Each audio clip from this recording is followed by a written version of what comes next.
the New York Yankees have made one of the biggest splash moves up to this point, where they decided to trade for 2022 All-Star Jazz Chisholm Jr. from the Miami Marlins, and this was sort of the first of a bare minimum type of a move where we knew that they needed some help in terms of depth with that hitting order, and Jazz Chisholm ideally at some point soon is going to work his way into becoming the leadoff hitter for them. Just last night we saw him really start to get comfortable with the Yankees. He ended up recording his first 2 home runs with the Yankees last night as the Yankees ended up dismantling the Philadelphia Phillies. So the Yankees have continued to stay hot coming out of the All-Star break. They are now just half a game out of the lead for the American League East. So definitely some momentum building for the Yankees, which is huge considering the fact that there really isn't, a world beater juggernaut in the American League. It feels very up for grabs. Now, there are a lot of very talented teams, of course, but the Yankees have a chance to sort of jump to the top of the American League. We saw early on in the year when they were blazing hot, but obviously since then they saw some of their hitters come back down to earth and show maybe a little bit more who they are, at least outperforming expectations early on. Injuries got in the way as well. Specifically, the Giancarlo Stanton one took away from the well-roundedness of that lineup, and that's why adding Jazz to this group as they hopefully get healthier with Stanton, Jason Dominguez hopefully at some point can make his way back into the major leagues. He was red hot at the end of the 2023 season, so they're hoping that he can be a little injection of energy into the Yankees bats. We did also see in yesterday's game for Jazz Chisholm, he made him make his debut at third base. He had never played there before in the majors, but after Gleyber Torres sort of shut down the idea of him moving over from second base to third base, it was pretty clear in order to try and make things as smooth as possible in this transition that Jazz is the new player in the organization, so he ends up playing at third base. He had a clean game there, so, being at the hot corner, off to a fine start. Now I'm sure we'll see him get tested more and more. He has all of the athletic ability to probably work himself into that role, but again, definitely TBD on that end. But after the Yankees ended up winning last night against the Phillies, Aaron Judge, their captain, made a comment to the media about him wanting the Yankees to continue to buy. According to The Athletic's Chris Krishner, Aaron Judge said, quote, "Other teams are making moves, so hopefully we start making moves too." And just about an hour ago, we did see Jeff Passan break the news that the Yankees agreed to a trade with the Chicago Cubs. The Yankees are sending Ben Cowles and Jack Neely in exchange for right-handed reliever Mark Leiter Jr.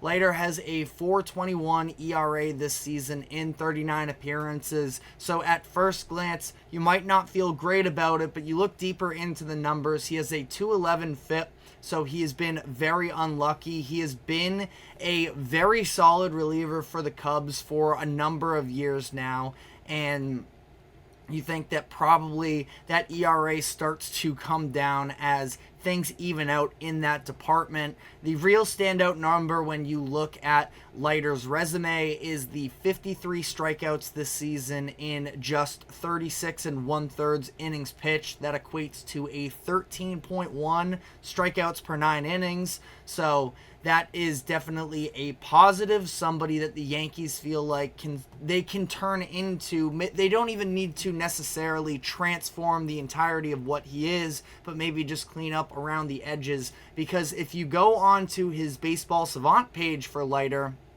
you're going to see a lot of red, and he is, at the top of a number of very meaningful categories, whereas in the top 80th percentile in expected ERA, expected batting average, average exit velocity, chase percentage, whiff percentage, strikeout percentage, hard hit percentage, and ground ball percentage. Those are all actual, meaningful numbers there. It's not these advanced analytics anythings. You see that Leiter has all of the tools to become a very reliable relief pitcher for the Yankees here down the stretch of the year. We've seen, because of injuries, them become a little bit more taxed. The fact that the starting rotation has been struggling as of late. So getting some extra reinforcements there is definitely a positive for them. I think that this is a positive deal for the Yankees. They give up a couple of prospects, but at the end of the day, these are the types of moves that the Yankees need to be making in order to try and solidify themselves as true World Series contenders. Now, what they do at the deadline becomes such a big deal, especially when Aaron Judge is speaking out about it, because it sort of, I would say, goes a long way in terms of showing how the ownership group feels about this current core and, the belief in this team, because they are going to have, of course, a massive decision when the year comes to an end, when they have to try and work out a contract with Juan Soto. And I would be very curious to learn more about what Soto's priorities are at this point. Obviously, he already has the World Series ring under his belt from the 2019 championship team when he was with the Nationals. And I feel like overall with him, it's going to be very important for him to get paid. And I feel like the Yankees are going to be able to bring in Brinks trucks for him, even if Steinbrenner maybe laid out the groundworks of, we don't know how sustainable a payroll such as the one we have now, how sustainable that is. I think that's playing chicken a little bit. When it comes to it this summer, I don't think that they're going to have any reservations about giving Soto the big bucks, and I feel like that is the right decision for them. But again, it's a little bit of a statement. So I feel like what they've done so far is good. Now, they could definitely, step aside and sit out the rest of the trade deadline, and you feel like they would still get better. But I feel like they could go a little bit further in terms of what else they could use. They could use maybe some extra bats. Now, keep in mind, again, Stanton and Dominguez, Yankees are hoping that they can get them back to maybe add out a little bit more of a well-rounded starting nine for them, and I think that would be very encouraging. But my biggest, ask for the Yankees at this point would to be check in on the pitchers across the open market, and we're going to be getting into it. The issue is, after watching the deal that took place between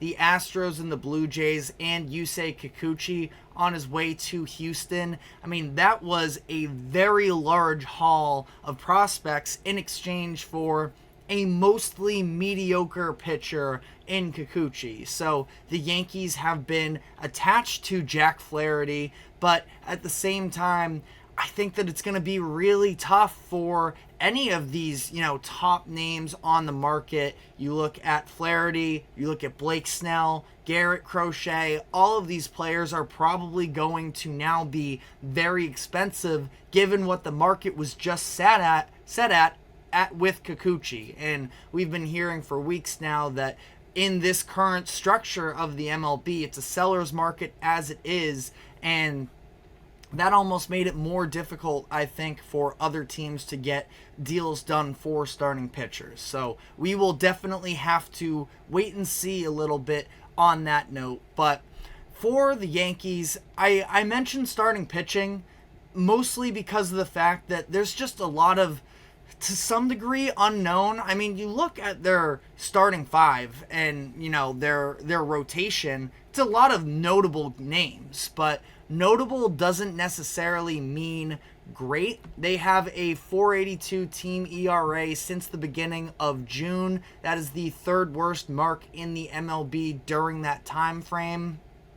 There is, I would say, some level of concern with Garrett Cole because he is obviously the front end of the rotation guy for them, but hasn't necessarily looked like that this season. Now, 7 games under his belt so far this year because he was dealing with an elbow injury through spring training and through the first half of the season. He hasn't been the Garrett Cole we know, the one that won the Cy Young Award last year, at least yet. 7 starts, he has a 5.40 ERA.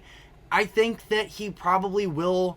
I would expect him to respond personally, but I also understand that, we're talking about a pitcher that's 33 years old and coming off of an elbow injury. So if I'm the Yankees, I wouldn't necessarily be banking on that heavily. Again, they might not have much other options given what the asking price for some of the best starting pitchers on the market would be, but that would be something that I would hope to address, again, at least to check in on that front.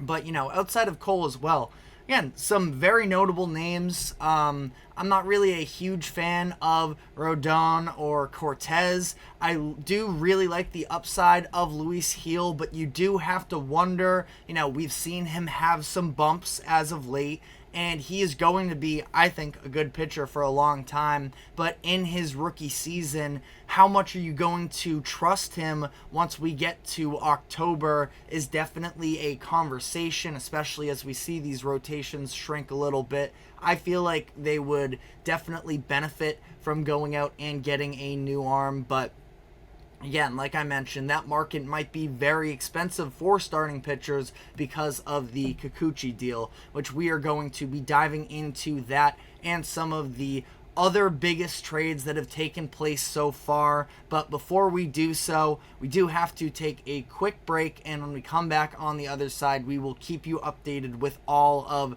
the biggest moves that have been made so far. Don't go anywhere. We will be right back.